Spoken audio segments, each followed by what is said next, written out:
Well, let me just start by welcoming all of you here. I'm tremendously proud that we're hosting this event in ODI. And I actually think it's this is quite an unusual gathering, actually, at least in terms of what we're trying to achieve. That we're bringing together researchers, practitioners, and the policy community. And I think, the big question for many of us on the research side is, we sit around behind our computer screens churning out this sort of very learned stream of insightful, thoughtful analytics, which provide policymakers with a clear roadmap of, what they ought to do and what they need to do to adapt the problem. But much of our wisdom, sadly, falls on barren ground. And I guess this is something which is not unique to climate change. And there are many areas that we work on in ODI which would be characterized by this sort of phenomenon. And just to mention a few, if you think of the policy evidence of the importance of delivering high quality universal healthcare or education services, and yet governments systematically underinvest in these areas. We know from work on trade and food security in Africa that reducing barriers to intra-regional trade would generate tremendous benefits for food security, for growth, for health, and yet it doesn't happen. We know that many countries systematically underinvest in areas with demonstrated very high social returns, such as early childhood interventions, and they massively overinvest in areas with negative social returns, like fossil fuel subsidies and others.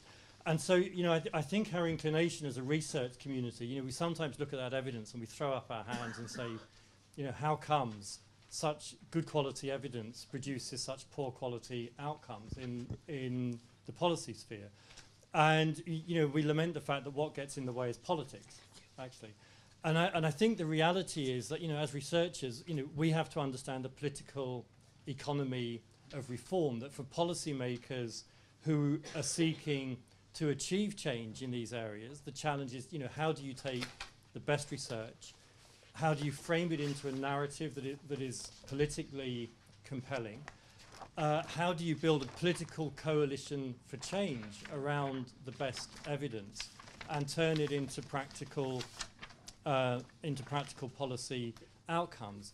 And we know how difficult that is. If you look at a national level, if you just look at the US healthcare debate, you have mountains of evidence on the overwhelming economic case for reform, the social case for reform, the political case for reform, and yet the real reform process is actually incredibly difficult. The practice of building the coalitions that you need to drive change is incredibly difficult. And that's even more true at an international level. If you think of the painful history of the Doha trade round, where you've had armies of economists for over a decade who are pointing to the potential benefits of an agreement, and yet progress was incredibly slow.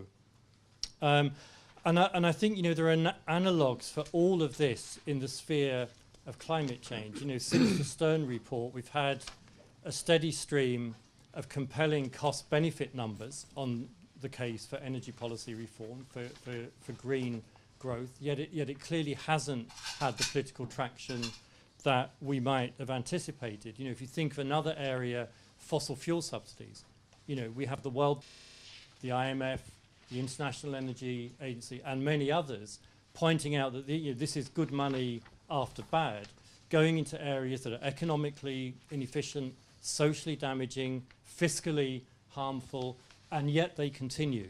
And so I think the challenge that all of this throws up, is how do we get from where we are to somewhere better? And I think nowhere is that gap between research findings, research-based evidence, and policy practice more glaring than in the case of climate change. If you look at the most recent IPCC assessment, I think if you stand back from it, it tells us two very fundamental things, which is first that the costs of failing to act are enormous, that the cost of delayed action are enormous, both socially and economically, but also that there is a potential for keeping climate change within the 2 degrees threshold. And the next 25 years, it seems to me, are the critical period. Yeah, we are the generation with an opportunity to close the gap and to meet the challenge. But if we fail, of course, we are in the terrain of deeply damaging and dangerous climate change. I mean, it seems to me that if you look across the broad spread of activities, there are many islands of good practice and islands of hope. You know, when we look at the energy policies of individual energy policies or projects in many countries, we know what is feasible. You know, we know what is attainable, and yet somehow we don't have the critical mass. And it seems to me, I mean, Michael has written extensively about this, that in energy policy, you know, we often have progress which is defined by good policy in one particular area, you know, the support for a particular type of technology. But what we don't have is the integrated mix of long-term carbon pricing, long-term support for technology, and policies for reducing fossil fuel subsidies and creating the incentives for long-term investments. And I know that's one of the central themes that you'll be addressing today. You know, it seems to me that another really key area in this is urbanization. That urbanization is a phenomenon which defines many of the world's poorest countries, which has both opportunities but also threats for climate change. I just wanted to maybe end this introductory comments with one thought, that it does seem to me that one of the areas in which we're most lacking is on the in research terms is on the case for strengthened international energy cooperation.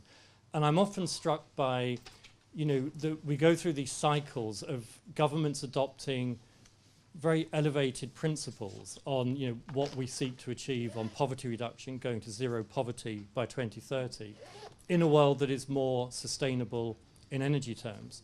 And that's fine if you say it quickly, but if you think of that from the perspective of a policymaker in India, you know, with half of the population lacking access to energy, with industries and growth held back by the high cost of energy and by intermittent energy supply, with a capital stock of carbon-intensive energy infrastructure in place that will have to be retired in order to get onto the decarbonising growth path.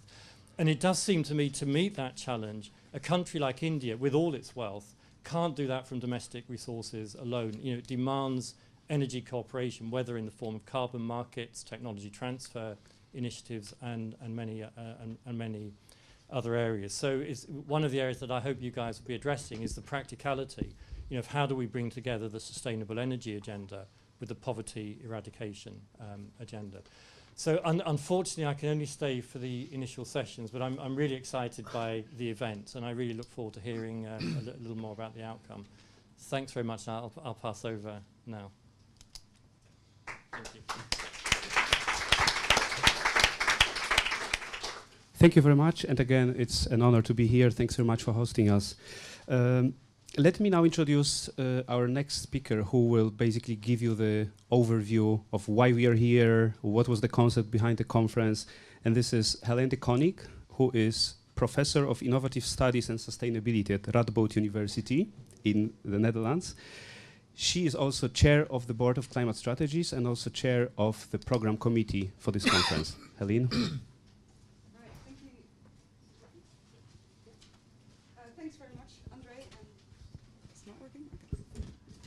This working? Yeah. This is working. Thanks very much, Andre, and welcome everybody to this first Global Climate Policy Conference. We hope it will be the first in a series, but we'll see about that.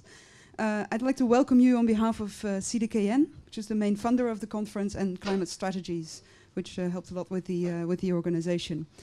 I'm really thrilled to see so many of you here and to see such a diverse audience.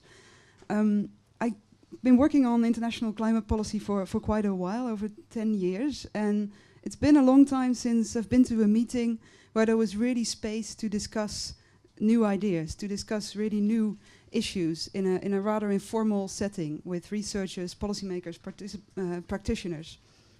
We've seen between Bali and Copenhagen that discussions and also research was very much dictated by the Bali Action Plan. Basically, if you wanted, as a researcher, a policy audience, you better follow that agenda. And then after Copenhagen, maybe the trauma of that conference has limited creativity and new ideas. Everybody was like, oh, what now? And basically, we haven't seen any new agenda points or new things coming up in the climate conferences since Copenhagen, unfortunately. In next year, we will see a new UN climate conference. We'll see a new key moment in a moment of progress, hopefully. But I think on the agenda, what we see are many of the old issues are not the new things that we need to talk about. So this is really why I'm really thrilled to have this conference here, because this, I think, is maybe not going to solve all the issues. I don't have that illusion. But it might plant some seeds. It might create a first forum to start having some different types of conversations. The way we set up this conference is very much in a bottom-up way. We're not a think tank with a few smart minds that thought up an agenda that we thought was important to discuss. We asked the research community to come up with ideas. We selected what we thought were the most viable and best ideas from that, and that is the agenda you see in front of you. So I hope that means it's not an agenda that covers all aspects. It's not complete, it's not comprehensive. But I hope it does provide an interesting list of issues that we can discuss, and eventually maybe it does provide a bit of a complete picture of what we need in order to move forward. It's very clear that we need very frank discussions. So I really hope that all of you are willing to speak your mind and speak freely here. We're doing this under Chatham House rules, even though Climate Strategies and CDKN will make a brief conference reflection next week after this. And also there will be a conference publication, probably published in the summer. And this publication will be based on the papers of which you will hear presentations here today, and will be edited by Richard Lorch. And maybe, Richard, you can stand up briefly so all the authors can see who you are and talk to him for guidance on the publication. So welcome everybody. Thanks very much for coming in such big numbers, and I really look forward to the discussions today. Thank you.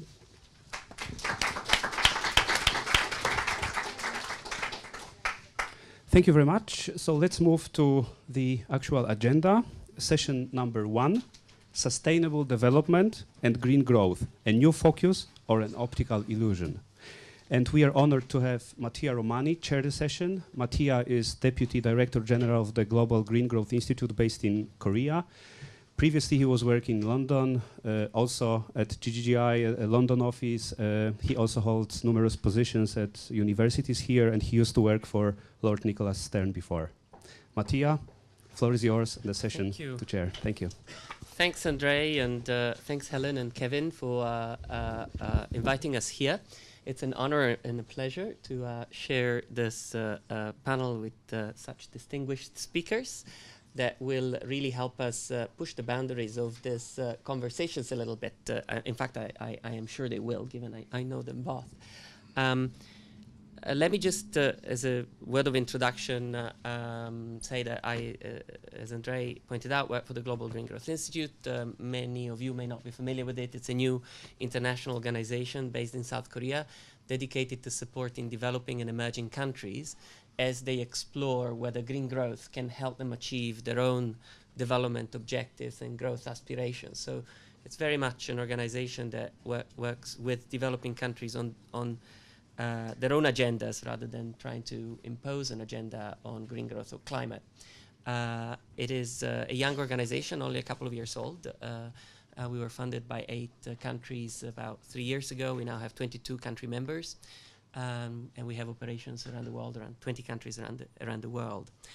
Let me just start this by saying that I think I'd like to share with you that I think we have one good piece of news and one bad piece of news, and it's always better to start with the bad news.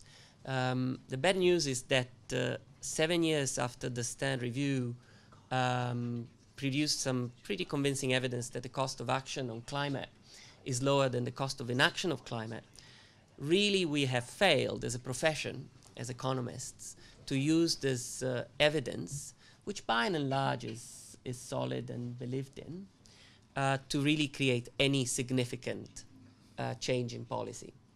I think 7 years after, we have to look back at what has happened and declare that we have failed with this strategy. The evidence itself is not enough to generate the political momentum for change. So this is an important reflection, and we should really start thinking of why and what has failed over the last 7 or 8 years. So that's the bad news. The good news is more recent. I think 2 or 3 years ago, action on climate was synonymous with costs. It was synonymous with burden sharing. It was synonymous at best with compensation. That was the most positive word related to climate action. I think over the last 2 or 3 years, this has changed significantly. I believe that now there's momentum around the evidence that climate action can go hand in hand with economic growth and can go hand in hand with advancing a development agenda. And I think the motor, the engine behind this change in perception about climate action is really mostly in the developing countries as they test whether elements of climate action can work for them. And we have a privileged platform to view this from GGGI as we help countries test policies and actions related to taking action on climate in a number of countries, and we see evidence that these countries are genuinely interested in exploring a new type of growth. And they do it out of self-interest. They do it because they believe that the quantity and quality of growth that the citizens are after cannot be reached through traditional models of development. And they see green growth as an alternative to that. They're skeptical. They want to check and test what works and what doesn't. They figure out that some things work and some things don't. But they have genuine interest in exploring a different agenda of growth. And this is tremendous news, actually. It's tremendous news because it helps us take action on climate, but it does it without compromising on objectives which are crucial to developing countries' people. First of all, poverty reduction and inclusiveness in growth, but also economic growth and development more widely.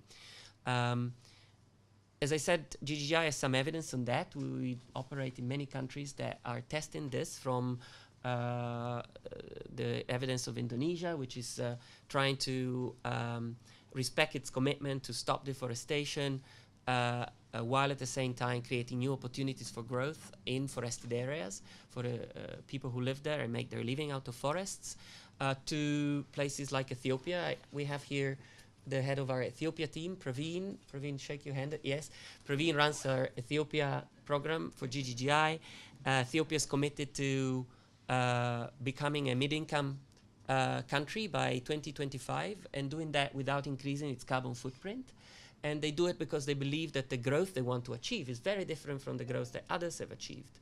And we're working closely with them across their economy to figure out what can work for them in terms of achieving their economic and development objectives, sector by sector, respecting this commitment they've made to their people to grow without increasing their carbon footprint. More evidence is piling in. I'm here in London, besides for attending this conference, to attend the Calderon Commission's meeting on the new climate economy. GGI is a partner implementing that. The evidence that is piling up in that piece of work, which will be launched at the Secretary General's meeting in September, is really impressive. From China, Carlo and I were at the China Development Forum only a few weeks ago. China is showing, for instance, that since 2007, it has invested more in non-fossil fuel energy than it has invested in fossil fuel energy. This is surprising news. You wouldn't expect that. You know, what you hear from China is that they build a coal-fired power plant today. They may be doing that, but at the same time, they're investing even more in renewable energy sources. But this goes across. It's not only a question of countries, cities, from Bogota, which has built a transport system which has revolutionized how the city works and has attracted many more people to work and produce in Bogota, to regions like British Columbia in the middle of Canada. They've managed to implement a very effective carbon trading scheme that has led them to not increasing their emission and growing substantially more than the rest of the country. Brazil, soybean production going up and productivity of soybean going up at the highest levels in the world, while in the same area deforestation is going down and emissions are going down. To the most cited example of these days, Tesla Motors capitalized with $30 billion in the United States, producing 25,000 cars a year, while GM is capitalized with $55 billion and produces 9.7 million cars a year. So why all this money running into Tesla? It has caught people's attention and fantasy about what the world can do when innovation really starts kicking in areas that people want to see develop quickly. The money flows to those activities. So I think the evidence on this good news is piling in from developing countries and developed countries alike. So bringing it back to this room and what we're trying to do here, the question for Carlo and Michael is, what do we do in the context of the negotiation we have coming up? They are in a legal framework, which is not perhaps the most helpful to build on this good news that I just shared. They are populated and run by negotiators. They have a very different perspective from the one I described here, but yet again, they're the only negotiations we have. So how can we make the best of it? And how can researchers like many of us contribute to ensure that these negotiations can really build the business confidence and the government's confidence that this transformation that I'm trying to describe is really going to be supported strongly by governments and policies, both at national level and at international level. So with these big questions, I would like to ask somebody else to answer them. So I'll first ask Carlo. I don't want to spend too much time introducing Carlo, but he's a professor at Potsdam, at Beijing Normal University, and he's been thinking about this quite a lot. So Carlo, without further ado, the floor is yours. Thank you, Mattia.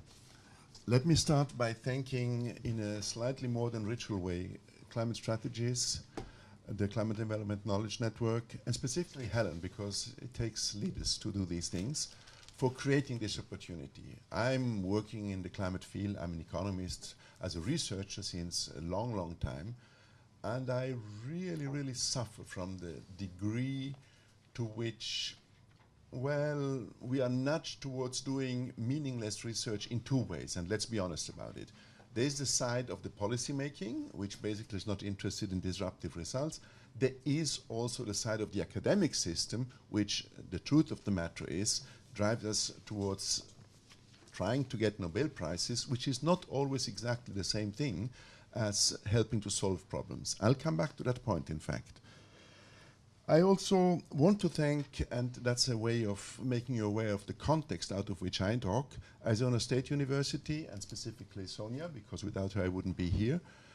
At ASU, we set up a rapidly growing crystallization point, I don't know, bunch of people, whatever, and an important point is that it's connected with DRC in China and Yongsheng, whom we met there, where we try to somehow launch a productive conversation around this green growth thing. And because you stirred up enthusiasm for the thing, and I share the enthusiasm, I want to be clear that I don't think that as a scholar my main task is to make propaganda for anything. And I'll come back to this because the role of science is changing, and if we miss that change, we will not be very useful. And I can immediately show what I mean. Science, of course, sometimes produces positive results, you know, stuff that is knowledge accepted by everybody. And that's wonderful when we can do that, and then we sell that knowledge and we get the glory and everything. It is often overlooked that we also produce negative results, and they are equally important. Just to give you an important example, there's a mathematical proof that you cannot write a computer program that checks every other computer program for correctness. That's a negative result. It's important to know. It helps you understand the mess we are in when we are using these things. But the third thing is we can foster conversations, we as scholars, and we are bad at that. And why are we bad? Because we try to talk internally as people who find the truth, and externally as people who have found the truth. That's no more going to work, and I'm not going to give any reasons for it. I'm just leaving it there. Now, let's see what I can handle this little machine. Yeah. So what I want to do is share positive and negative results and go to this point of nurturing conversations. I'll talk about the gridlock in climate negotiations, which it seems with our wonderful discussions we are going to unblock. Let's see. Happy to try. I want to share negative results about the two dominating climate policy narratives, and then go both into positive results and the conversation thing with regards to green growth. I tried to focus on the third, and I love the challenge of staying below 15 minutes when doing this sort of thing. It's easier for me because on the website there is a little paper that I wrote not alone, but together with this group that I mentioned, and you have it electronically somewhere in your system. It's not to be quoted at the present stage because we had to produce this in a hurry to have it ready here. Of course, in the publication, then there will be a quotable version. But do me a favor, this is also part of creating the space for really speaking our mind. Don't rush around too early with it. No big secrets, it's just a matter of decency towards people involved in a conversation. Now, the gridlock thing. It's pretty simple. Climate policy, since its beginning, is framed as incurring economic costs now to avoid large but uncertain damages in a future, and it's a future which is politically, unfortunately, not very relevant. This means that the task now is burden sharing. Now, that sounds very nice, but game theory has a positive result about that, and it helps you to understand the mess you are in. And the positive result is this. There is a best negotiation strategy. And the best negotiation strategy is this. Do cheap talk. Say that the problem is very important and you are fully on board in helping to solve it, because that's part of what you need to do. And for the rest, minimize the burden you actually are willing to accept. In terms of talking, you can go as far as you like. But when it gets to the burden, fight. These are all skilled negotiations, especially from the main countries. And the result is paralysis. And the financial crisis has made this worse. That's the situation we are in, and which, in my modest opinion, we have to unblock. And I do believe that the green growth thing can play a role there, but it's not going to be easy. How did we get there? Negative result number one. There was a lot of fantastic research about the climate system, culminating in the idea that there is a catastrophe out there and we have to avoid it. A good example of this kind of stuff, the famous 2001 burning embers diagram of IPCC. I'm not going even to discuss it. And another famous example is Al Gore's activity. And we got a Nobel Prize for this sort of stuff. And it didn't work. The negative result is not that everything was wrong that was said there. The negative result is simply it does not work. One reason it does not work is that there is unavoidable, massive disagreement among competent and honest scholars working on these things. It is simply not true that there is anything like compelling evidence that at 2-degree global warming there's anything like the big threshold. There is no compelling evidence that at 50 kilometers per hour there's a threshold of traffic accidents. And still, in some countries, that's a threshold we set, because you have to set one. I see the 2 degrees the same way, so I'm not saying we shouldn't have such a threshold, but it's a trap if you try to justify the threshold as being given out there of reality and not as a pragmatic decision to somehow organize collective action. So, first narrative, avoid catastrophe, does not work. Then came actually the success of Bill Nordhaus, who started earlier. And it's, I think, good to know that in 1975, Nordhaus already, in this publication, you can check it, had the 2-degree limit as some frame to organize his own mind. But he moved from there to the cost-benefit approach, which is the dominating thing in economics today, worldwide, for everything. And you know, you can frame this as a supply and demand system or whatever you like. The whole point is Stern, let's say, tried to use this framework to, starting from there, build the momentum, which Tony Blair's, I don't know whether to call it help, it was more than just help, he was the guy who wanted this. It did not work. And that's the second negative result. And I think it's important to accept it again without saying the work of Nordhaus, of Stern, and of many, many others is worthless and we don't need it. But there is a negative result there. We will not get through with this kind of approach.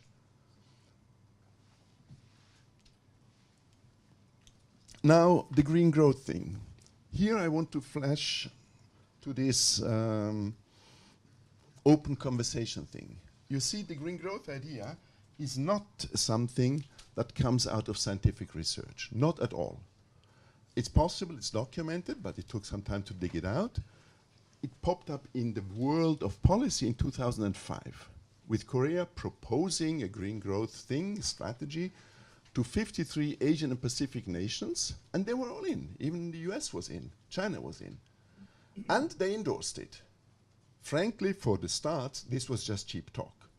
But it set a concept in the political conversation. The concept could have died out very quickly. It did not, because in 2009, the OECD, in a meeting actually chaired by Korea, and that's not by chance, also endorsed the thing. And since then, and Mattia has mentioned some of the countries, but there's more, there's an increasing number of countries who explicitly write down something that they call a green growth strategy. So there is a whole political career of a concept that's not coming out of the scientific conversation. Where is it coming from? And that's really funny, because I'm Swiss and I'm very proud of the fact that my country being smaller than a suburb of Beijing, we managed to establish a global brand and we make money out of it. Part of that brand is Davos, where we run the World Economic Forum. And in 2001, in the corridors of Davos, people were just talking about sustainability and growth. And there's actually a piece in The Economist from then called Greenery and Growth. And the Korean civil servants who introduced this thing in the political world said in interviews that they got the idea out of those conversations. Now this is both, let's say, nice and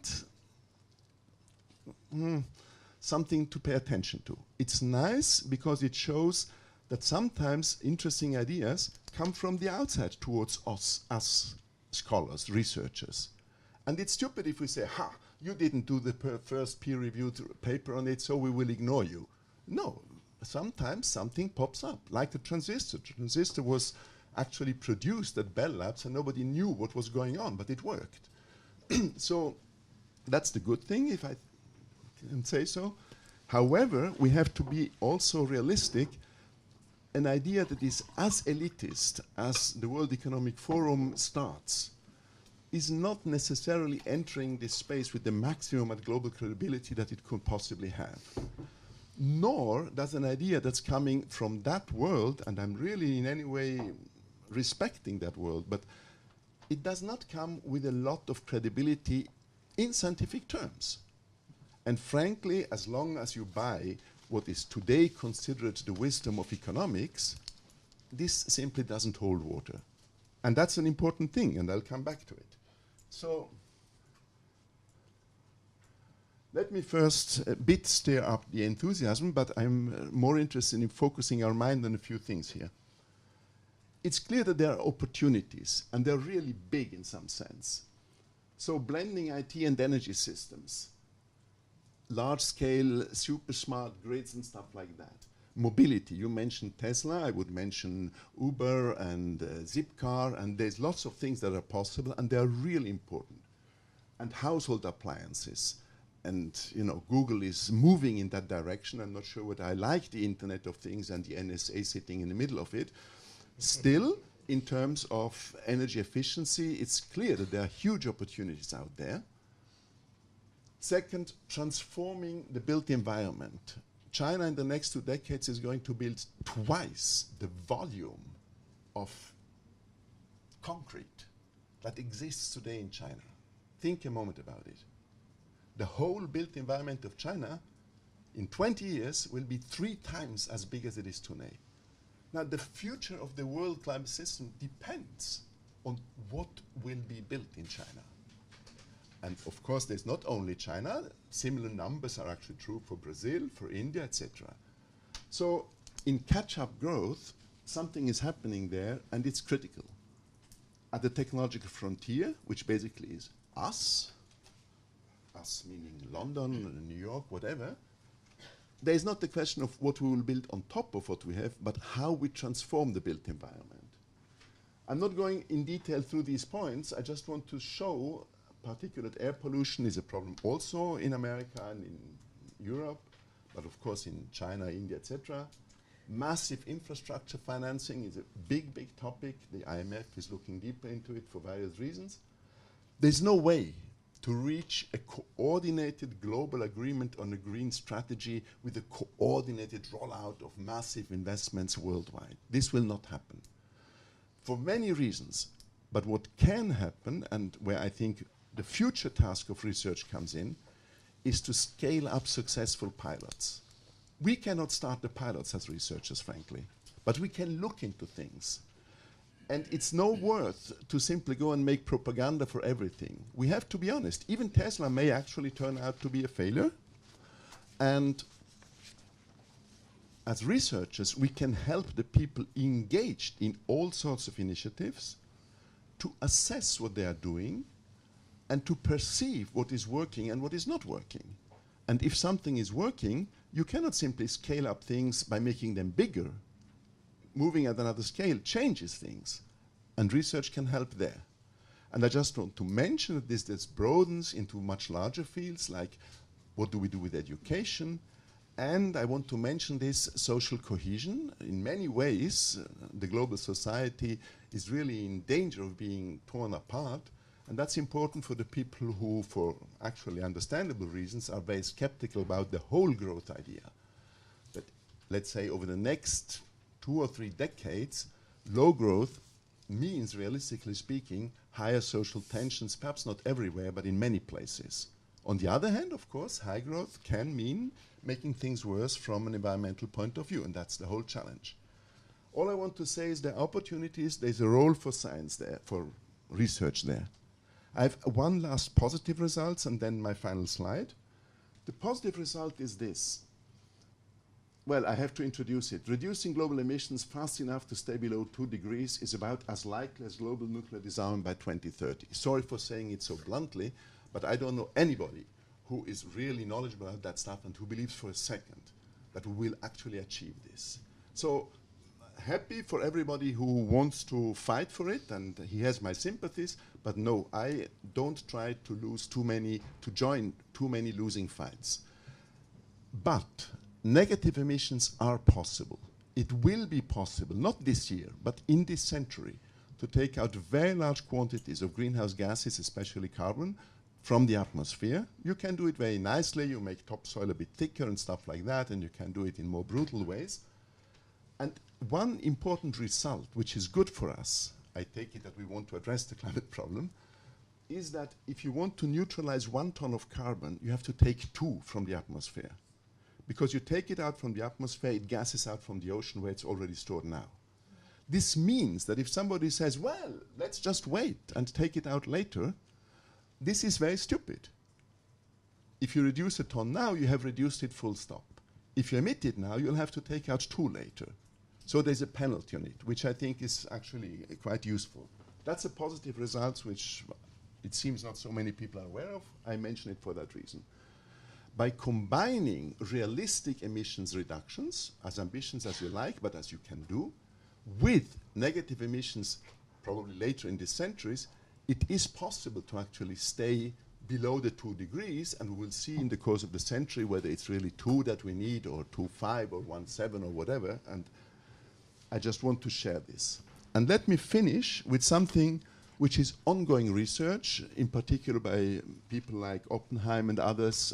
Stanford Law Review, they have a paper about it, about establishing green growth clubs. And Ken Abbott and others at ASU are working on that sort of stuff.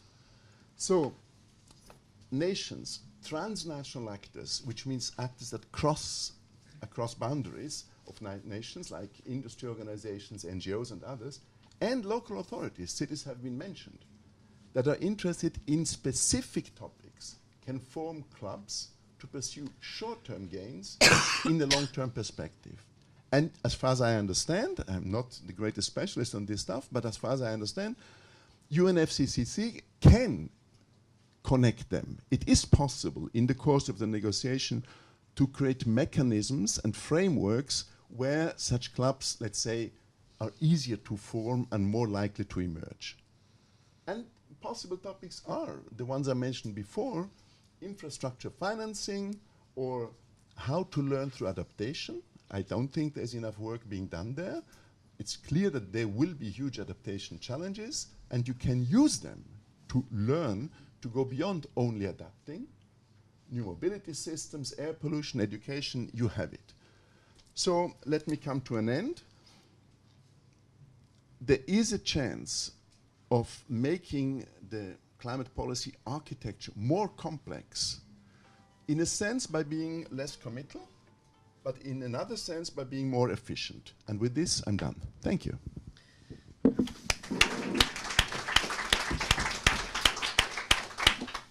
It takes a Swiss Italian to get this 15 minutes just right. Well done, Carlo. It takes Californian technology. Thanks very much for your intervention. Next speaker, Michael Grubb, professor at Cambridge, formerly with the Carbon Trust, recently produced his book Planetary Economics, which is very interesting. Good read. Michael, the floor is yours. Yeah, maybe I'll stand up. You can all hear me okay without, or shall I take the mic? Oh no, we need to take a roving mic for the people who are not here physically. Ah, okay. Greetings to the people not here physically. Yes. Okay, well, following Carlo is not an easy act, but in a sense it's we felt that it would work best in this order, and the talks are actually quite complementary. I am going to say a little bit about the international negotiations, but only towards the back end, because what I really wanted to try and do is to outline some of the more fundamental pillars that it seems to me must underlie any potentially successful attempt to reconstruct an effective global deal, and to do so on the basis of a rather major effort. I think, like many of us, and Carlo already alluded to, and Kevin in the opening comments, about 5 years ago, I likewise thought, well, I've been working in this space for 20 years, and I want a chance to step back. I've had an unusual career. It's been partly academic, but it was also being applied. I was half-time chief economist at the Carbon Trust, which is the UK's lead delivery body. And I thought, we're just not making the scale of progress that somehow we should be. And I decided to step back and have a really deep think and a deep read of literature and try to bring together what is it that we've learned from 20 years of both research and action, and from it, what is it that we're not still quite getting right. I was fortunate to be joined by two colleagues, Carsten Neuhoff, who's here, and Jean-Charles Hourcade. So it was also a kind of UK, French, German collaboration of policy wonk analysts or whatever. So the result is this book, which finally, long overdue, made it to the publishing stalls just a couple of months ago, called Planetary Economics. This is not a sales pitch, but there is one there if you want to glance through it later. Obviously leaves me with a tricky problem as to how does one actually try and summarise 500 pages in about 10 minutes and add some international stuff on at the end. Well, in a nutshell, I'll do my best to pick out a few themes, but not dive into any of the detailed empirical analysis. But let me start in a very similar place that Carlo indicated, but just with some of the comments I saw in the literature. It's a mega problem, risk management under deeper uncertainty, and in the literature, all or most of this literature, you know, from the late period of the previous decade and on, in which academics realise, wait a minute, the solution does not appear to be bashing people over the head saying this is a potential catastrophe, we must have a global constraint and carbon price. You get the emergence of talk about a perfect moral storm, i.e. values are deep in what are we trying to do here and why, a super wicked problem, the academic terminology for we don't have a clue how to solve this, and alongside Market Stern's, you know, biggest market failure in history, which it turns out is not easier to solve at all. And I very much land in the position that if climate change is conceived as a problem of burden sharing, of costs for the benefit of future generations, with deep dispute about exactly how serious, fast, costly, it is actually insoluble. And I think we've now got quite strong empirical evidence. Fortunately, very much from the other bits of my life, the more bottom-up stuff, I've very much come to the conclusion that's not the real structure of the problem at all. So, this thing has now conveniently stopped working. Okay, right. Don't worry about the list of titles here. I'm going to just pull out a core point about what's called the three domains, why I see it as relevant, what follows in terms of policy and policy. One point about one of the middle pillars, which has so much dominated the economic discourse, and I would argue the fundamental style of thinking, and then I'll skip to issues around policy integration and joint benefits. But I apologise, I'm going to start with a slightly techie thing, but I've learnt in trying to talk about this, there's a price to pay if I skip this basic explanation, even if it seems blindingly obvious. This is an incredibly simple chart. It just shows what any economics textbook will show, the concept that you have resource inputs to an economy, and you can use those resources to deliver economic output. The resource inputs can be fossil fuels, labour, capital, the carbon sink capacity, or anything else. What makes economics interesting is you have hundreds of thousands or millions of different inputs. And you have a line which you can, usually in an economic textbook, would be a straight line that says, well, the more inputs, the more output you can get. Very simple. The problem is you have to optimize amongst a million different inputs. And time and again, we have demonstrated, I would argue empirically, markets tend to be the best way of allocating limited resources and optimizing amongst them, given pricing reflecting the real costs. Fine. So what? We all know that. I've drawn it a curve, it bends backwards for reasons I could delve into, but I don't have time. The first point I want to make is, in my entire career, I've not actually come across any real entity, individual, organisation or country that is actually on that frontier. So not merely are they not making the best optimization choice between the billion different inputs, they haven't even quite got to the frontier of really thinking about that challenge, because they're all to some extent some way short of making that kind of trade-off. And this has been known for a very long time. Economists themselves developed a word for it. It's called satisficing behaviour, to describe the observation that somehow people seem to be satisfied with not actually fully optimising. And lots of reasons for that, but it basically, you've now got huge analysis around this, I would argue, extremely strongly empirically supported fact. We are not inherently optimizers. Some things we can optimize. But it's important, as I hope I'll show, and in the whole book, and this is to underline the terminology, this is what I describe as the first domain of economic behavior. Because it needs to start from the real world of where people, organizations behave, which is they are not yet fully optimizing, in which case there is at least some potential to both reduce resource input whilst enhancing economic output. If you can work out why aren't they at that frontier and how could they be helped to move towards it. That implies the second domain is optimizing behavior. It's where you have rational planning actors thinking, oh, I've got all these inputs, all of these costs, how do I calculate my best place to be? Fine. Now that curve is defined by, that curve, obviously is largely defined by technology or the techniques available, and it moves. No one disputes that fact. It will move, with one would hope, to the right so that you can get more output from the same resource inputs. Fine. Again, well-known, boring, uninteresting, until you ask the question, where and how and in what direction and how fast does that curve move? Which is broadly issues around innovation and infrastructure that facilitate future options or behavioural changes based on the capacities that people can have. And that is broadly what I call the third domain of economic behaviour. And it is what is essential if what you're trying to do is actually transform a system. And this is about optimizing, and you may get incremental changes, but if you're trying to transform a whole system, you have to understand the innovation, the infrastructure, the prospects of structural changes, and so forth. And in this world, you're talking about evolution of complex systems over extended periods, and in relation to carbon, You can drive things hard down, but it may be at a cost if you're simply carbon price forcing people down that way. What you're really after, the question, the problematique of green growth in part, is accelerated low carbon innovation, in the broad sense of the word. Now, for those in an economic discourse, I would underline there are rich theories, or sorry, the academic world, there are rich theories underlining each of these three domains, and they operate at different time horizons and scales. These are not alternate theories fighting for the same space.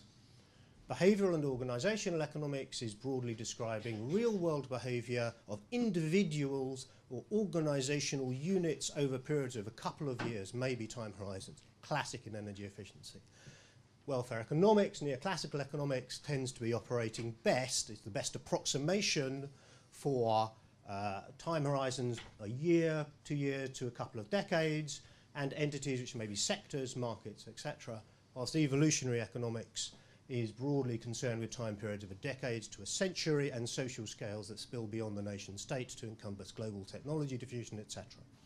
Now that distinction is really critical, because underlying the analysis of why have we struggled is that we have been too much captured broadly by that way of constructing the problem. The underlying, and I know full well in the UK Treasury, it's the statement, well, we've got the best the economic system we've struggled to create. Obviously, putting a constraint on it is going to have a cost. End of discussion. Well, no. I mean, neither of these are inherently optimizing processes at all. There's lots of reasons why they're not optimizing processes. So the question is, well, what may drive things so that they become more effective, more efficient, etc., and to what extent can you steer it? I'm sorry to belabor this, but it's quite crucial to the overall argument. I'm not going to dwell on the McKinsey cost curve. My guess is about half of you already know it. There are lots of debates. Academics hate this for various reasons I could go into. But the fact is, one of them is academics have produced cost curves for 20 years and they don't see why McKinsey should get all the money and all the credit. But the fact is, whether it's produced by McKinsey or by academics, they all have three chunks. A negative cost bit on the left, where apparently you can save emissions and save money, which provokes long discussions with economists about precisely the optimizing assumption and its relationship to empirics. Then the middle bit of the curve where clearly there's a positive cost potential incurred, and the right-hand bit, which you can extend as long as you want, depending upon your timescale and the extent to which you consider innovation and structural change. I won't dwell on it more, because the heart of this can be represented in the following. You've got these three different domains. A shorthand is the satisficing behavior of individuals or individual corporate entities, the optimizing behavior of market and systems, the transformative behavior on evolution of complex socio-economic systems. What are the tools? Well, broadly the tools are markets and prices, where we know, and I've said, are a very, very important and efficient tool where you are dealing with entities that are already optimizing, in which case changing relative prices and enabling a market to flourish is a central tool. It will have some spillover impact on the other two domains, but if what you're really trying to do is say, well, actually, people here are not optimizing, they're a long way short of optimizing, we have, again, lots of evidence the most effective tools tend to be in standards, for various reasons, or engagement of people so that you do begin to get them to think more about all of the money and resources that they are wasting by not thinking and acting more carefully. And incidentally, this is not, let me underline, this is not like, well, developing countries are here and another is the stage. It's not stage of development. Carbon trust, British industry, I saw shed loads of examples of corporations still in this space, very much. If you want to do is transform the system, you have to have the third pillar there of strategic investment. And I can define that very precisely. Strategic investment is investment that yields a positive strategic return which cannot be fully captured by any individual entity in the socio-economic system. And in that sense, you can see that it cannot, by definition, be delivered purely by markets and prices. And this is the space of innovation spillovers, infrastructure with public benefits, sub-costed markets which don't reflect externalities, but etc. Piles of stuff where the response required would be some form of strategic investment. Now, sorry to belabor this, but as I said, my experience is what you then need to stress is those three domains, if you are looking at transforming energy systems, are roughly equally important. I've shown you one hint of the data. And they are interdependent. Any pillar on its own will fail. The pillars are complementary, not competing, and any on its own will fail. Their relative importance will differ according to circumstances. Now, I'm going to skip over sort of 350 pages, which delves into each of these pillars and the theories underpinning them and the empirical evidence, da-di-da-di-da.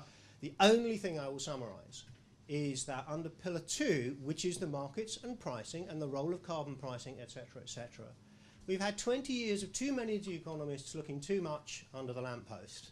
For those not familiar with the tale, as an old man scrabbling around under a street lamp at night looking for something, a stranger comes by and says, have you dropped something, can I help? He says, yes, I've dropped my keys. So, oh, you dropped them here. He says, well, no, I dropped them over there, but it's too dark over there. And it's amazing the amount of literature that's been piled up about optimal carbon pricing and modelling and the GDP impacts, and is it 0.2%, is it 0.4%? Most of it's irrelevant, completely irrelevant. But what has actually emerged is the economics of carbon pricing are really about the design and the strategic credibility of the instruments, whether the markets will really believe it, is it stable, etc. And the politics of achieving that are driven by distributional considerations, and frankly the lack of a clearly articulated narrative around what is carbon pricing delivering. I mean, who wants to pay more for their energy? Huh? I mean, hands up, please. Do you want to pay more for energy? Well, okay, good. I usually find one or two brave souls, but you're not going to determine the next election. You have to have a story about what does this deliver for the people you're expecting to pay. And without that, you get this huge disconnect between academic economists saying, oh, pricing is the most efficient, it's the best, etc., and the description by Dion after the Canadian election that carbon pricing is electoral suicide, which probably the previous Australian administration is also would repeat. You only have a narrative if you can link it to the other two domains, which can deliver things that are of value to individuals and citizens and businesses in a society, of tangible value, and in which there is empirical evidence that if you do all three of these things, you can keep energy bills constant whilst prices rise. Strong empirical evidence over a century is what in the book I've called Bashmakov's constant after the Russian analyst that first stressed this. That is a narrative. That is a narrative. We are going to keep your energy bills constant as prices go up in order to ensure that the direction of the economic system is in a safe direction with respect to global environmental constraints. To underline the point, Carlo's paper stresses this, the book's got shed loads, you can evolve economic systems in all sorts of directions, and we can have green futures and brown futures. The incremental cost difference between them, frankly, we don't have the faintest idea, except that it's probably pretty modest, but structurally they are radically different. And that is the heart of the problem. Because energy and related sectors are complex systems with huge evolutionary and lock-in characteristics. We've seen good progress, and Mattia stresses. We've actually seen quite impressive progress, but unfortunately it's still so far outweighed by what the OECD, I think, has evocatively called carbon entanglement. The academic literature is lock-in, all sorts of things. And if you just want one example, 10 years ago, a lot of academics would have said, oh, this governmental messing around with carbon pricing, it's kind of not really the game. What we really need is a big oil price shock. Oh boy, have we got a big oil price shock. The result is fossil fuel companies are richer, they have much deeper pockets. Are they going to spend it on building up competing industries? Like hell they are. They're going to push forward the fossil fuel frontier. That's the nature of incumbency interest, and unless you understand those lock-in characteristics, you do not understand the economics of this problem. I don't have time to delve much into this, but the literature on evolutionary economics has mapped out pretty well some of the features as to how you try and break out of this kind of lock-in problem. And it then raises the potential, well, first the observation, you cannot escape industrial strategy. That's kind of a conclusion that an awful lot of Western countries have now belatedly reached anyway, without talking about climate change. The question is, how skillful is your industrial strategy? But if you get it right, you have, for those, some of you may know the Porter hypothesis that environmental regulation can improve competitiveness of companies. It's actually an unprovable hypothesis. It's also a hypothesis you cannot disprove, and the same is true at the macroeconomic level. Now, I'm going to skip we can come back in a bit more depth to the macroeconomics if we want to in discussion. Let me just stress this.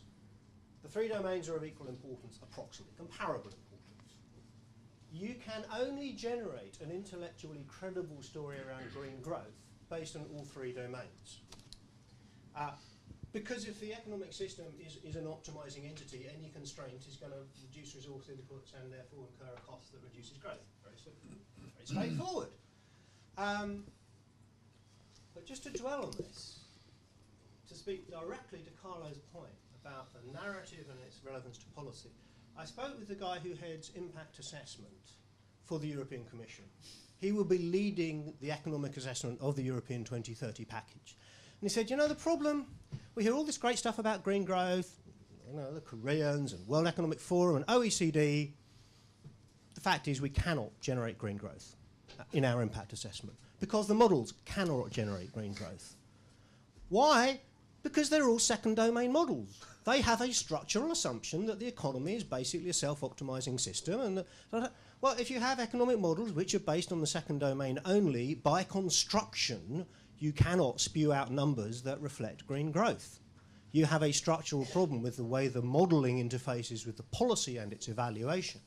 And until we crack that, it will get be very difficult for the green growth narrative to make headway, at least into treasuries, that by and large tend to ultimately run the impact assessment. We have an exact parallel domestic political debate around the UK fourth carbon budget now. However, the other point being that if the world really accorded to the rules of second domain economics, then carbon pricing is the best instrument, in which case you have another additional problem, which is it's the most unpopular instrument you can think of.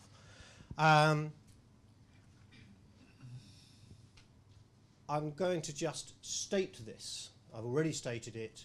I was astonished how clearly it leapt out of the book. No individual pillar on its own can solve this problem. Let me kind of triple underline that in red with stars around it. Anybody who thinks energy efficiency on its own will solve it does not understand the debates or rebound effects or anything else. Anyone who thinks carbon pricing can fix it clearly has never raised their head out of academia to look at the real world. Anyone who thinks technology on its own can fix it clearly does not understand how central the marketization process of innovation is for global diffusion. You need all three, and the key is to understand how they can link and reinforce each other. This diagram does a summary around the concepts that efficiency actually is what helps to make carbon pricing acceptable by maintaining bills constant as prices go up, etc., etc. You can work your way around a whole set of positive interactions. In Europe, instead, we've had the DG Climate Action complaining that energy efficiency is a problem because it depresses the carbon price, and these renewable targets have done the same thing. I mean, it's crazy. You have to understand these three pillars, the three domains underlying them, and from that derive what does a transformative package look like. That opens up a dialogue around co-benefits, and my last two slides, and this is where, to some degree, I'm moving beyond the book to link this into the theme of the conference. So what? So what does this imply? Well, first, a huge debate around NAMAs. If you want an intellectual framework for will a set of NAMAs work constructively in some way and how do they relate to each other, this could be a place to start for evaluating their effectiveness as a long-term transformational package. I talked with Carsten last night and remind me of quite a major project he led for climate strategies on international support for domestic action, and clear parallels there, and there were studies like concentrating solar power in South Africa and a number of others. There are also clear relationships between the third pillar, policies, and the UN Technology Committee and its networks of innovation centres. That is deep third pillar stuff. But actually, I think the most important thing is precisely what Carsten said. When you really build this up from the microeconomic foundations that I've tried to summarise in 15 minutes unsuccessfully, almost, you simply emerge with a different attitude. It is no longer, gee, how can I make the best rhetoric whilst minimising my own burden? It is, now where in this can international cooperation help me to accelerate my process of economic development in a lower carbon direction which will improve my long-run security? So the focus then becomes, what are the opportunities from cooperation under each of these pillars? And I just sketched some thoughts. I think pillar one in some ways is easiest conceptually, perhaps particularly for the development community, has a strong element of capacity building, technical cooperation, so forth. Pillar two, cooperation, is the most thorny, politically complicated, as we have heard an allusion already around subsidy removal, carbon pricing, all of the problems, and you do have a strong case for international coordination, but it also is an area you look for to address carbon leakage concerns around no longer a macroeconomic protection, but a concern about half a dozen, up to a dozen industries of high carbon intensity. Pillar three, cooperation. I don't think you can expect global agreement to drive innovation per se, because it requires some deep pockets to make some deep punts, and they will expect to receive some of the benefits of that strategic investment.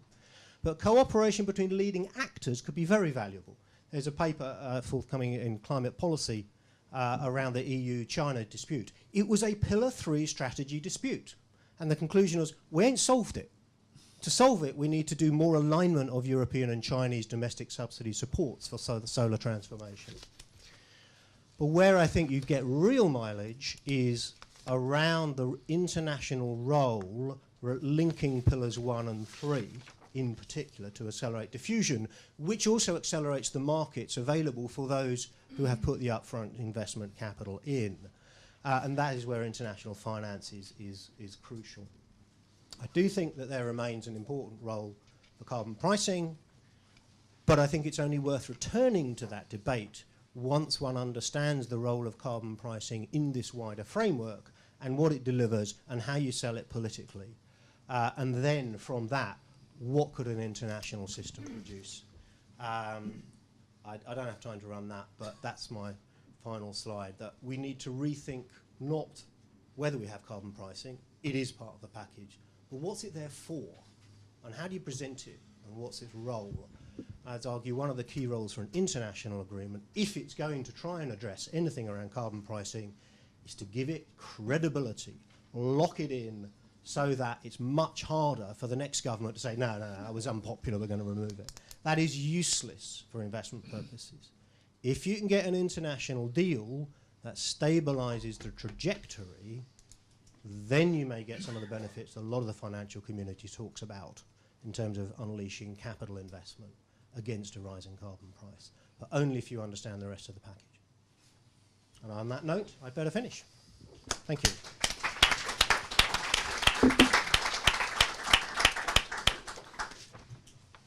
Thank you very much, Michael. Now I'd like to ask Radhika Perret, who's our respondent from Mistra in South Africa. Yes, please come up to give a 5 minutes response to the paper. So if they struggle to keep it into 15 each, I can imagine how much you'll struggle in trying to respond to this wealth of ideas in 5. So good luck to you. Thank you. So just wanted to make one correction compared to what we announced. The conference is actually being live streamed, so please feel free to mention whatever you want from the conference, because we are being seen. Oh, because we are being seen by external audience as well. Thank you. Sorry. Okay. And speak in the microphone. I just got sorry. I missed the message. Yes. Thank you, Andre and Climate Strategies, for giving me this platform. I've come from South Africa, and so I'll be giving I was supposed to give a presentation in a way, but then it was a last-minute decision coming to the UK. So I'll give the example of South Africa to show the problems at the country level that might be in many ways impending the climate change negotiations at the international level. So through the example, I also hope to be able to respond to the two presentations. So it appears that South Africa has been working towards achieving a green economy. It hosted a couple of summits and the Conference of Parties in Durban launched. It has several green papers and its much touted long-term mitigation strategy. However, its overall commitment is shallow and incoherent, and there are many contradictions and challenges in the path which is proposed by the policymakers towards the green economy. So in South Africa, the green economy strategy, there is an overemphasis on economic growth, employment creation, and poverty reduction through greening strategies. Whereas in 2012, the World Bank had come up with data showing that Central African Republic, Haiti, Angola, South Africa, and Namibia are the most. These countries have the highest level of income inequalities in the world. And 10% in these countries, 10% of the population in these countries are at the top of the economic ladder, which they control the highest share of the national income compared to the rest of the world. So it is very naive to assume that green economy will resolve one of the country's most pressing issues, that is poverty. And to highlight another aspect of South Africa, 75% of the country's electricity comes from coal. So there are two recently commissioned coal-fired plants, and which are one of the largest coal-fired plants in the world. And one of the existing plants is one of the highest emitting sources of carbon dioxide anywhere compared in the world. So, and one of the recent Yale Environmental Performance Index, it rates South Africa 128th out of 131 countries as the weakest performers. And they're just above Kazakhstan and Iraq. So the green economy discourse is quite widespread, but it's always from the focus of green growth in South Africa. And one of the papers that South African policymakers have introduced is called the Green Economy Accord. They do present principles such as making use of the opportunities that come from green growth, innovation, responsibility, and partnerships or cooperations. But then this indicates that they would continue to use existing technologies and manufacturing base. So this actually tends to have a tendency to, using existing technological base, it has a tendency to institutionally and technologically lock in to existing technologies. So the question is, which is coal-based technologies in South Africa. So how do we break in the technological and institutional lock-ins? As Michael had mentioned, that we need to delve into maybe evolutionary economics, where there might be some solutions on how we can break these lock-ins. And there's also a need to change power relationships in addition to breaking out of institutional and technological lock-ins. And there's a need to shape and structure current modes of production and consumption in South Africa. And yeah. And currently financial markets and institutions, they continue to favor very large and incumbent organizations and corporations in South Africa. So there's a lack of maybe social cohesion, as Carlo had mentioned, even within institutions in the country. And right now, there's currently no perceivable attempt to change these power relations in the energy sector. They have a very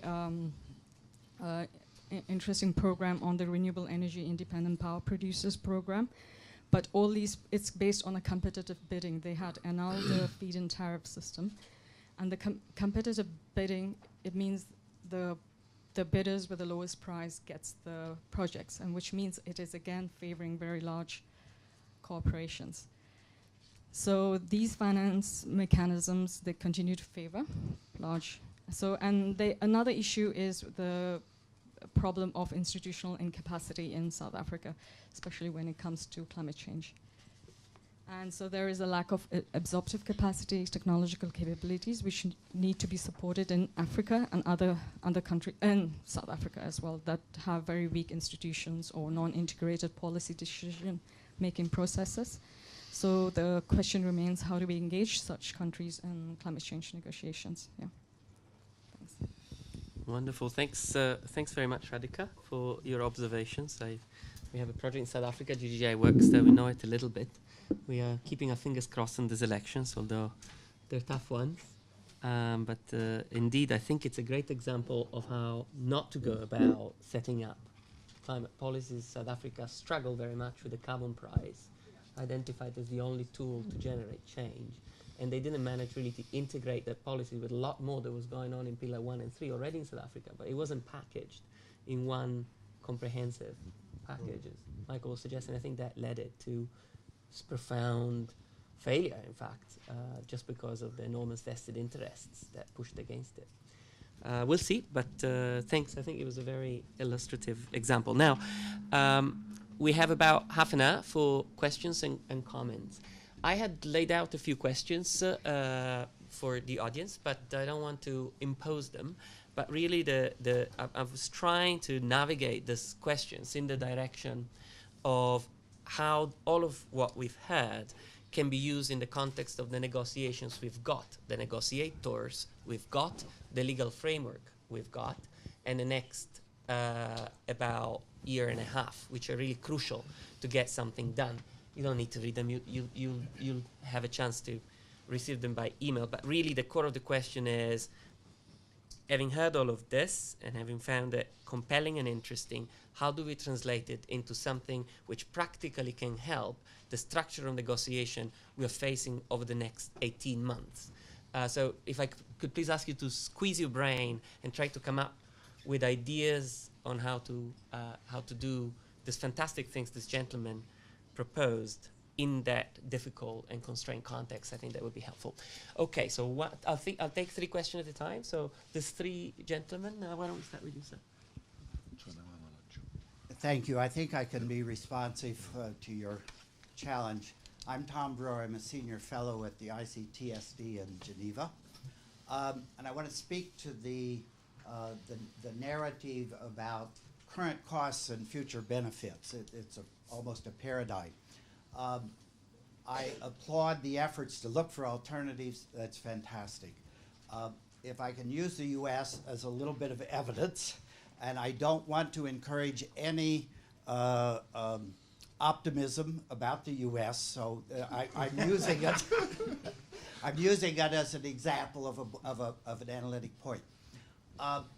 One of the things that's happened in the U.S. very, I think, constructively is that perceptions about the costs and the benefits have been changed. And people now in the U.S. recognize some current benefits because of subsidies to renewable energy, subsidies even to carbon capture and storage, which is politically a way to buy off the coal industry. But there are current benefits. They can be created by government. The second thing that's happened, and here the government has done something quite amazing just this week, its third National Climate Assessment Report focuses specifically on the current regional costs of climate change, which is already happening. So the catastrophe is not just in the future, the catastrophe is now. And they're talking about drought in the Southwest, for example, and many other possibilities. So my sort of general analytic point is the paradigm can actually be, in a sense, manipulated. People's perceptions of the costs and the benefits can change, and this is relevant to the ongoing negotiations, because in the U.S. anyway, the perceptions of the costs and the benefits and the timing of those is absolutely crucial to the national debate. So don't discourage American negotiators from talking about costs and benefits because they're trying to change the perceptions. Thank you. Thank you. Axel. Yes, Axel Michaelova from University of Zurich and Perspectives. First, a comment on green growth. I fear that we run into the same challenge as with sustainable development. each interest group will use the term to its own benefit, and I don't really see sufficient positive examples to make the term meaningful. The Paris conference has called for positive examples. I'm very much looking forward to seeing from GGGI where are the stories from Korea that it works. One hears not too much positive outcomes there. Scandinavia may be a case for green growth that has worked, carbon taxes, but then of course Scandinavia challenges Michael's assessment that carbon pricing is not attractive. There is a number of countries in the world where carbon pricing has been for 20 years, has driven emission reductions, has overcome political divisions and is thriving. So I would somehow like to bring these Scandinavian examples to the attention of the COP in Paris and show that why these economies have grown so nicely even under carbon pricing. And third, I would think it is very dangerous now to pit carbon pricing against other activities, against efficiency, against technology policies. And the big challenge, of course, for the first and third pillar of Michael will be, where does the money come from? The purses in the industrialized countries are empty, at least that's what we hear. And both first and third pillar need to be driven by financing from governments. Okay, first pillar can be done by using standards, but again, standards need to overcome entrenched political opposition. So in my view, if the green growth paradigm is going to work, it needs to show that it has some traction, otherwise it will fall to the wayside very soon. Thank you. Please.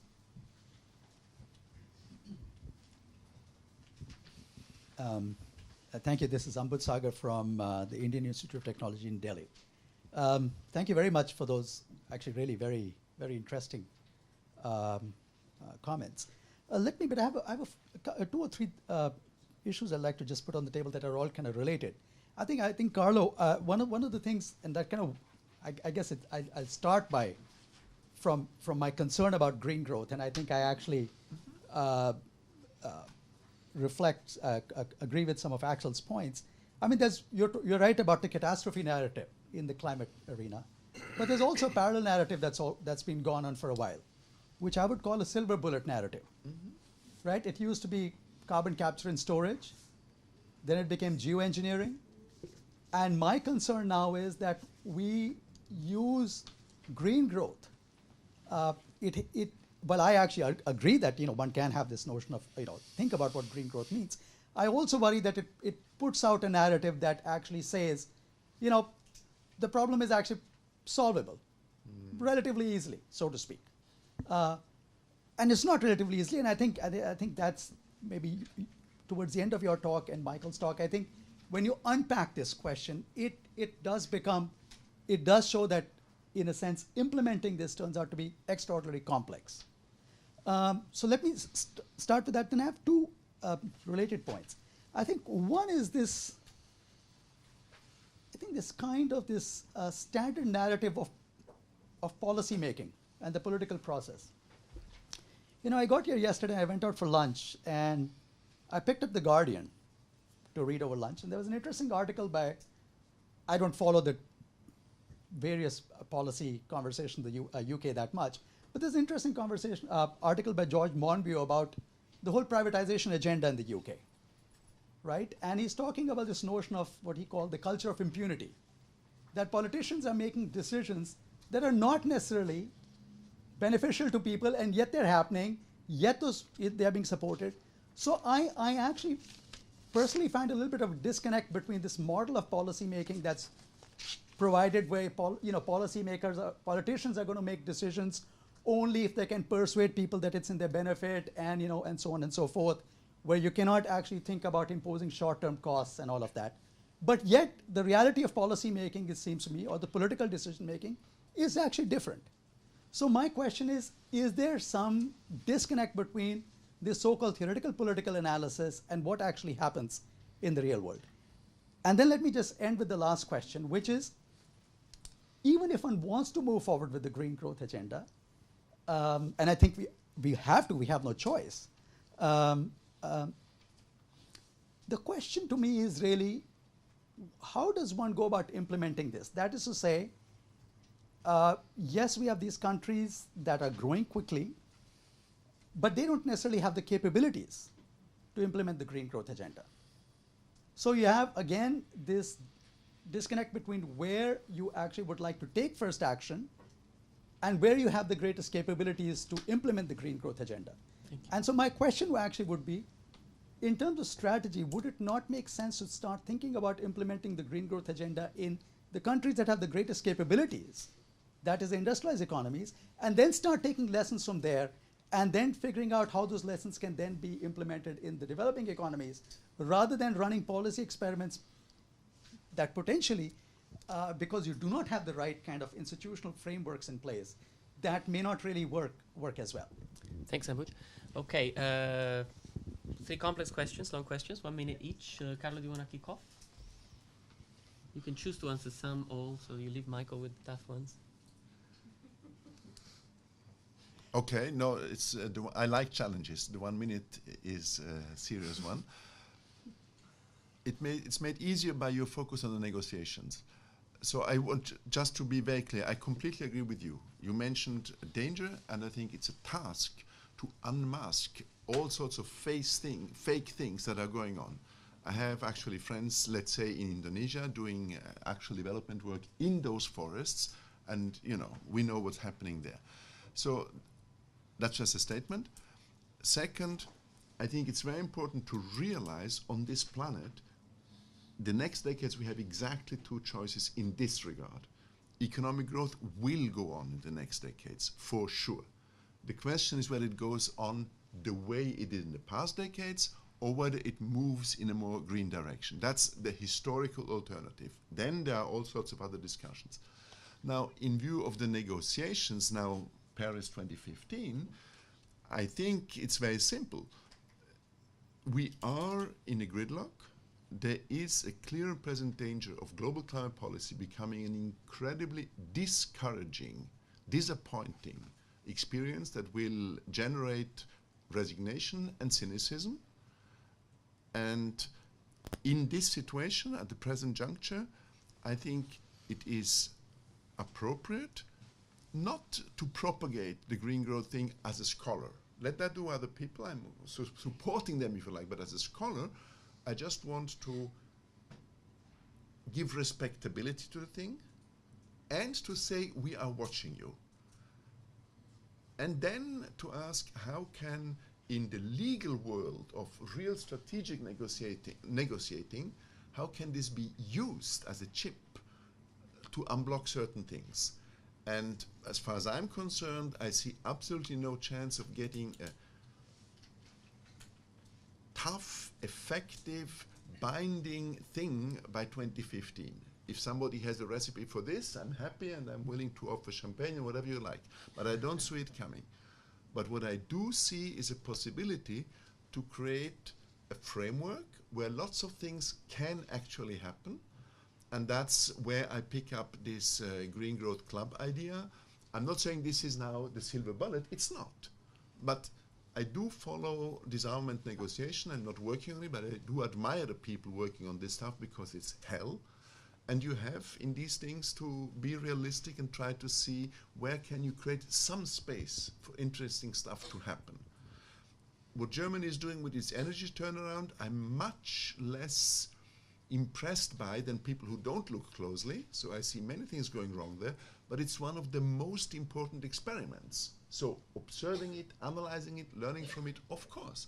What you said about South Africa, I don't think it's important to say, this is failing, this is bad. No, when people started building aeroplanes, frankly, lots of them died because the beasts crashed, But without the people really trying, you'll not have the aeroplanes. So it's more important to give respect to people who try and to actually, and I'm not sure whether Paris 2015 can deliver, but that will be very important, establish a mechanism to ensure people who are willing to take the risk to move in that direction against the worst case, which frankly you cannot exclude.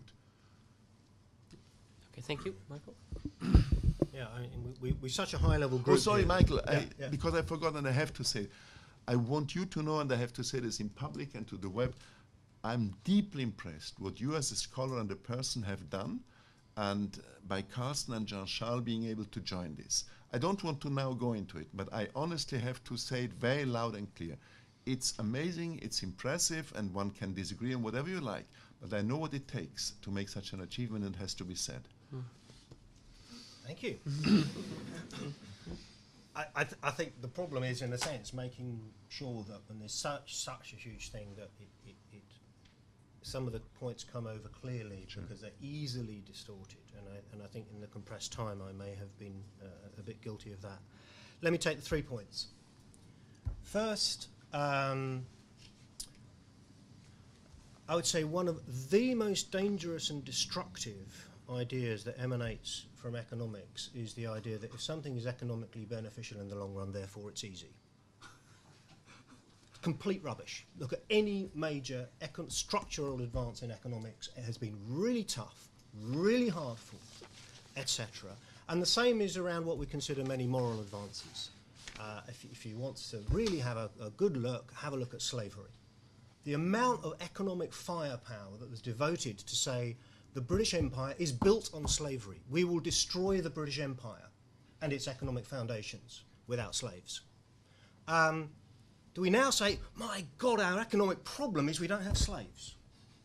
I've not heard that in the press recently, right? There's vast path dependence built in by assumptions about what you need when you have not had any reason to bother to do it differently. And in that sense, to me, the narrative is not at all.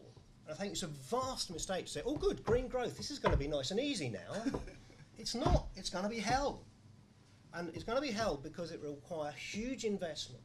Now, whether that's investment of financial capital or political capital to overcome the structural obstacles, the incumbent interests, it is going to be really tough. All I'm saying is when you delve deep into the economics, there will be returns that will flow from that effort, and that they have quite reasonable prospect, and nothing in economics, when you look right across the 3 domains, says that you're going to end up worse off in a couple of decades. If you take the German example, the narrative in Europe is Germany cannot stand energy prices this high, it will be a political rebellion. I would put a bit of money on the fact that in 2 decades Europe will be saying it's completely unfair. Germany's got the cheapest power prices in Europe because of all this capital investment that they made in all of this stuff that generates energy at 0 marginal cost. But it's a huge transition. Now, so it's an investment and returns narrative, and in that sense you cannot construct a global deal on everyone making an equivalent level of effort of investment for uncertain degrees of returns. You're going to have countries that are willing to place more effort and more bet and are more able to overcome the political obstacles, which incidentally I think informs some view as to where may the clubs arise. Second point on Axel's, I maybe should have insisted, just saved a bit more time for that 3-pillar diagram at the end about the interactions. I think there is a real risk of what we've done here being misinterpreted as saying, oh, some of the people who've been heavily involved in carbon pricing say it was all a big mistake. That's not what we're saying. We're saying the way that it was approached was naive and has proved very problematic. Only a few places have successfully delivered. Scandinavia, British Columbia,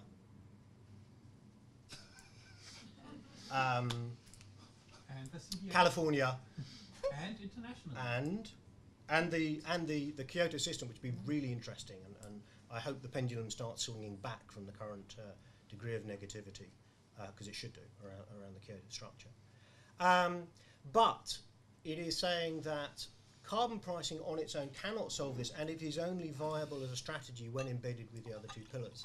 And if you look at Scandinavia, that's exactly what has led to the Scandinavian success. You have the toughest energy building standards in anywhere in the world in Scandinavia. You have strong policies on innovation and industrial innovation. And it is that enabled them to get carbon pricing in place 20 years ago, and it took 20 years for the political economy to then adjust to the point where they could ramp up carbon pricing over the past few years. So it's saying, you know, carbon pricing is really important, but in order for it to work, it has to be embedded in this wider narrative and the 3 pillars. Finally, on Ambus's point in particular. First, the book is grounded 95% in industrialised country experience, because it seems to me that is where the major laboratories have been. It's where, if we can't learn from that experience, then we're in real trouble. So it's trying to draw lessons from the efforts primarily of industrialised countries. And I think that should continue, and I think the German case is the most striking one. That is, no other country is putting in such a huge degree of resources at the moment.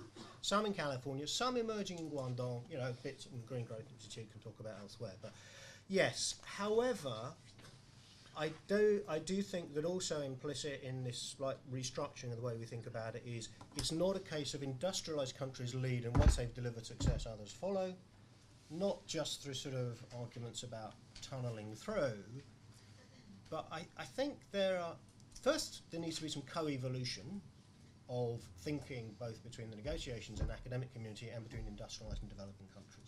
A lot of co-evolution required.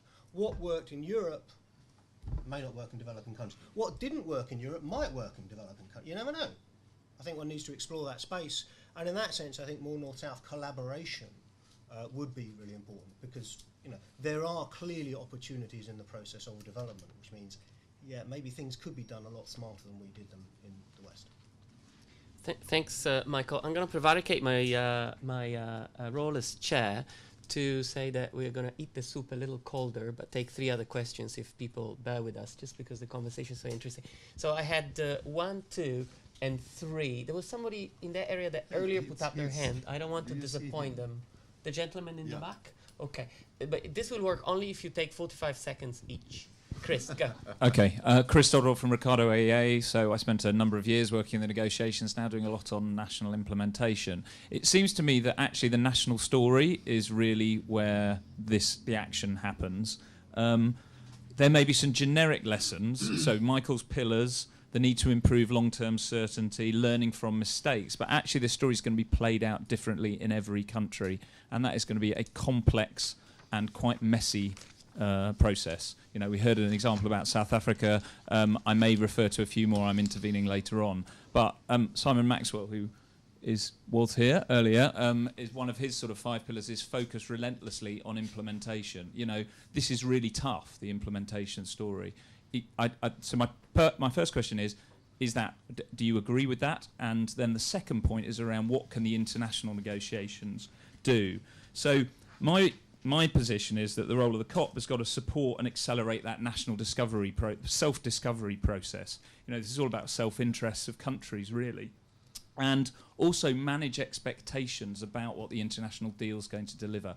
That's what we got wrong at Copenhagen. Everyone thought it was going to lead to a sort of global carbon pricing system, and you know, the financial sector is still recovering from that. So what can it do?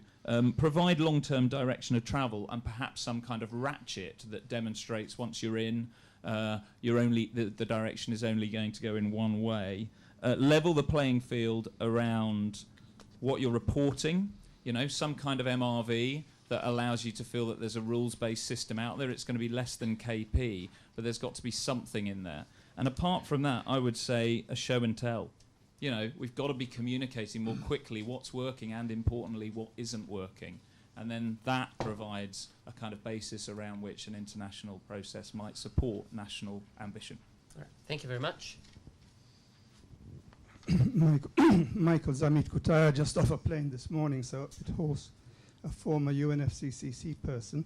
I've heard a lot of good sense from both main speakers this morning, much of it looking beyond 2015, I would think. A lot of drive is needed for the sort of good ideas to take shape. Looking at this from the point of view of the negotiating process, I would pick on 2 ideas that could conceivably be advanced. One mentioned by Carlo is the idea of clubs, which could be linked through some sort of reporting or information sharing with the UNFCCC. The other mentioned by Michael is not new but could be returned to is the idea of sectoral action or sectoral standards. Both of those institutional ideas could conceivably find a place in the next 12-15 months. That's great. Thank you very much for that, Michael. Then we have, let's take the gentleman in the back first.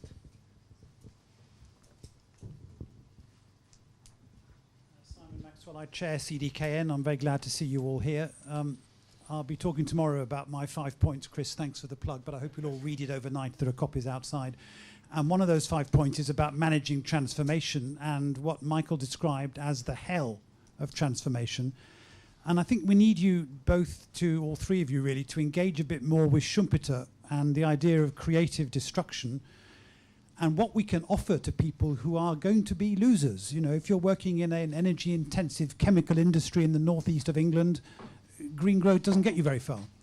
And governments need to put together a much more sophisticated package which benefits potential losers, as Australia did, as some other countries have done, and as we see, constantly under threat because policy moves backwards as well as forwards. So I think our offer nationally and globally needs to be very much about how we manage the deep creative destruction that's going to take place as a result of climate change and the policies we take towards it. And by the way, on India, just let me say, if you're not there at the beginning, you won't be there at all. And the offer we want to make to Mahendra Modi, who's written a book about climate change, is actually, you've got a problem with growth and poverty reduction in South Africa. We're going to make you an offer that climate-compatible development will do the job for you. And we haven't quite written the detail below that headline, but perhaps you can help us do it. We need to offer that positive image, but we need to manage the transformation as well. Thank you. In India and South Africa, in fact. Thanks, Simon. Last question, please. Thank you. My name is Michele Stua from SPRU. Thinking about one of the positive aspects were introduced, thinking about China that from 2007 onwards has been investing more in cleaner energies than in fossil fuel. We should also add the point that this was possible because of the clean development mechanism, which is in vast majority leveraged the investments for this to happen. This led me to be a little bit naive with the proposal that is more or less the result of my research of these last years. So an hypothesis, a theory for a global carbon market where every single actor enjoy equal rights while their reference parties share common but individual responsibilities. In such a vision, there could be an option for something new to happen. Thank you. Thank you very much. Quick responses. Michael, do you want to kick us off? I don't have a lot to add. I think what I'd just flag on Chris's comments, at one level I would hope that we could be more ambitious, particularly if we thought of 2015 as partly being a restructuring of the underlying deal, which could lead to a mandate for a protocol of something, the Beijing Protocol a couple of years later. I think, in other words, if we can expand the horizon a bit and think of those, we may be a lot more ambitious. I think the key in your comment, in part, was providing a long-term direction of travel. The crisis we face at the moment is a lot of industry has basically concluded that, well, actually, governments are not going to be serious about this. They're not going to do it. They haven't got the guts to do it. That's one of the reasons why, in my first slide, I mentioned this idea of a rising floor, whether it's of carbon price or effort. You know, basically some solid indicator that the degree of effort is going to increase over time until the problem is solved, which sounds very modest, but it's not in there in the negotiating text, or the ideas developing as far as I can see. But it could be a hook upon which you could build a lot of other things, which could be extremely important, in particular for institutional finances and really long-term, if it can be embedded solidly enough into an international agreement that makes it plain that it's going to be very hard for countries to back out of this. And you can get a lot of value from a credible constraint. Ultimately, value is created by constraints. So that's the one thing I would maybe add into the mix that you'd flagged. Exactly in what form, how it's achievable, whether it's expressed in terms of a base carbon price or a base level of effort. I suspect have to be the latter, at least initially. I think that is quite important to try and build in. On most of the other things, I would just say interesting comments. I'm looking forward to the conference. I will make a quick advert, which is several things, both book, some of the comments are touched on in the Climate Policy Journal, and we've actually got a full display of the last 2 or 3 volumes there outside. If you want to have a flick through and have a request for a hard copy of any particular issue, just let me know and we can bring it in tomorrow. Thanks, Michael. Carlo. Well, there's so much to say that it's really good that we're here for 2 days, so I don't need to squeeze everything in 1 minute. I remember a conversation long ago with Bo Xielen, who even longer ago was one of the certainly most influential negotiators in this whole climate thing. And he said, look, the real hard thing is you need to connect tiny little details, technical, boring stuff in a negotiation struggle with medium-scale contextual factors, power relations, and everything, and with the very broad landscape in which you're operating, and back. And, well, I think this is simply true. The large context, in my mind, is usefully compared with the slavery story. And there's a specific reason I mention it now. An important difference between the abolition of slavery in Great Britain and America was that in Great Britain, slaveholders were basically compensated. I'm not much of a specialist, don't ask me too many details, but that much I know, that in America there was a debate about whether to compensate slaveholders, and it was won by those who said, we don't reward the evil wrongdoers. This is probably a major reason for the American Civil War. I mention this because this whole climate thing is unfolding in the historical situation, and now in both large context, of American hegemony being challenged, most likely successfully, by a small little country on the southeastern corner of Asia. We better pay attention to these things, and it's a big opportunity that China is extremely conscious of the challenges it faces. I think that much we can say also on the basis of the China Development Forum. This does not mean that they know the solution. They don't. The difference with us is that they know that they don't know the solution. The West is full of politicians who believe they know the solution. And frankly, that's scary to me if it's not true. And it's not true. So it's better to be aware of the fact that we are faced with a huge historical transition. We don't know the solution. Let's talk with the Chinese as long as they have this degree of modesty and self-awareness. This may well change rather soon, and it wouldn't be very good. And let's, from our Western side, develop a similar attitude. All this boils down to me to say the 2015 negotiation has to be embedded in this developing a new narrative. And the new narrative is hard to develop. It's not there. It's not a salesman job. In that sense, I do agree that implementation is, of course, a key task. But no, it's not the only task. We don't really know what to implement in the course of this century, and we have to find out stepwise. Now, with all this broad context, going now the other way of Bo Xielen's advice, I am incredibly eager to learn about what can be done, and I talk with some of the people involved in this, I'm not going to make names, what can be done at a practical level between now and fall 2015, and very little can be done. You picked 2 ideas from our talks, I agree with you. I hope there are some more, and I hope to go back tomorrow evening with perhaps 3 or 4 more. Thanks, Carlo. I enjoyed this, particularly this last conversation, because I have noted down at least 6 practical things which would fit in the negotiations context that have come out of this conversation. I won't repeat them. I'll write them down and pass them on to Andre, but we had them, and I think they're all very good ideas and a good and fruitful sort of outcome of the very interesting discussion. So thank you. I'm sorry I delivered this 10 minutes late, but I have an Italian passport, which is a get out of jail free card for being late. So with no further ado, thank you very much to all. Thank you.